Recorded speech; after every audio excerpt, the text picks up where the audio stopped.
अस्सलाम वालेकुम। Welcome to सुभान हेल्थ एंड ब्यूटी टिप्स। उम्मीद करता हूँ कि आप सब खैरियत से होंगे। सर्दियों की आमद आमद है। ये मौसम अपने साथ कई सौगातें लेकर आता है। इनमें सबसे ख़ास इस मौसम के फल हैं जो अपने जायके में खट्टे मीठे होने के साथ साथ बेहद रसीले होते हैं और साथ ही इस मौसम में होने वाली बीमारियों से तहफ़्फ़ुज़ फराहम करते हैं।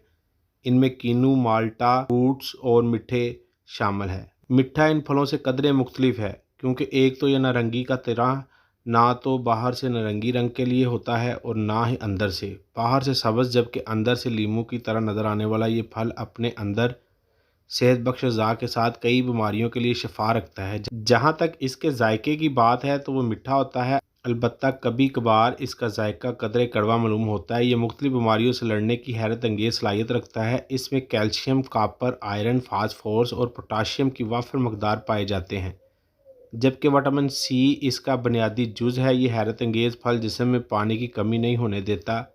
इसका रस वज़न कम करने के लिए बेहतरीन तस्वर किया जाता है। जानते हैं कि ये किस तरह आपको मुख्तलिफ बीमारियों से तहफ़्फ़ुज़ देकर आपकी सेहत बहाल रखता है। नाज़रीन इकराम, वीडियो का बाकायदा आगाज़ करने से पहले नए आने वाले सभी दोस्तों से गुजारिश है कि यूट्यूब पर मौजूद हमारे चैनल सुभान हेल्थ एंड ब्यूटी टिप्स को जल्दी से सब्सक्राइब कर लें और साथ मौजूद घंटी को दबा लें ताकि हमारी हर नई आने वाली मालूमाती वीडियो आपको जल्द से जल्द मिल सके। और कमेंट में अपनी कीमती राय का इजहार ज़रूर किया करें। बुखार में इसका इस्तेमाल किसी मसीहा से कम नहीं। इसमें बुखार से लड़ने वाला जुज़ कोनेन पाया जाता है जो इन तमाम अद्वियात में मौजूद होता है जो बुखार की सूरत में डॉक्टर तजवीज़ करते हैं। इसलिए बुखार की सूरत में इसका इस्तेमाल बुखार की शिद्दत को कम करने में अहम किरदार अदा करता है। मिठा जिगर के अफाम को बेहतर करने में मावनत साबित होता है और यरकान का तल्लक जिगर के अमराज से है। यही वजह है कि अक्सर डॉक्टर हज़रात यरकान के मर्ज़ में मिठे खाने का मशवरा देते हैं। अगर आप इस बीमारी में मुब्तला हैं तो अपने मालिज के मशवरे से इसे इस्तेमाल कर सकते हैं।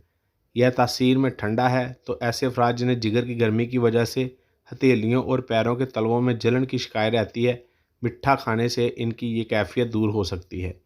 ये अपने पीएच वैल्यू की बिना पर पेट के अल्सर में आराम देता है। ये एंटी कार्सिनोजेनिक और फासन मादों के अखराज की ख्वाहिश के बदौलत आंतों के ज़ख्म को जल्द मंद मल करने मदद फराहम करता है। मिठे का बाकायदा इस्तेमाल गुर्दों से फासल मादों के अखराज में मदद करता है। इस तरह ये गुर्दों में पत्थरी बनने के अमल के रोकथाम करता है। इसमें मौजूद फाइलोनाइड बढ़ती उम्र में होने वाले बीमारी जैसे अल्जाइमर से तहफ़्फ़ुज़ देता है और इंसान जिस्म के साथ जहनी तौर पर भी सेहतमंद रहता है। एंटीऑक्सीडेंट से भरपूर होने के बिना पर जिस्म की क़ुव्वत मुदाफ़त बढ़ाता है। इस तरह इंसान कई बीमारियों से बचा रहता है। अगर आप इस मौसम में जिल्द और बालों को सेहतमंद और चमकदार रखने की ख्वाहिश रखते हैं तो इसे रोज़ अपनी ग़िज़ा में शामिल करें क्योंकि इसमें मौजूद कई अहम विटामिन और मिनरल्स जल्द और बालों के लिए बेइंतहा मुफीद है। विटामिन सी की कमी जहाँ कई बीमारियों की वजह बनती है, इसमें स्क्रवी भी शामिल है। ये एक ऐसी बीमारी है जिसमें मसूड़ों में सूजन, होंठ फटने और फ्लो के शिकायत रहती है। मिठे का बाकायदा इस्तेमाल न सिर्फ इस बीमारी की रोकथाम करता है बल्कि ये आपके दिन भर की तजवीज़ करता विटामिन सी की मकदार को भी 7% तक मुकम्मल करता है। तो नाज़रीन, ये थी हमारी आज की वीडियो। अगर आपको हमारी काविशें यानी हमारी वीडियोस अच्छी लग रही हैं तो हमारी वीडियोस को अपने दोस्तों के साथ शेयर करें और हमारे चैनल को सब्सक्राइब करें। दुआ है कि अल्लाह पाक हमारे सगीरा कबीरा गुनाहों को माफ़ करे और हर परेशानी से निजात मिले। अगले नुस्खे तक इजाज़त चाहूँगा। अल्लाह पाक हम सब का हामी और नासिर। अल्लाह हाफिज़।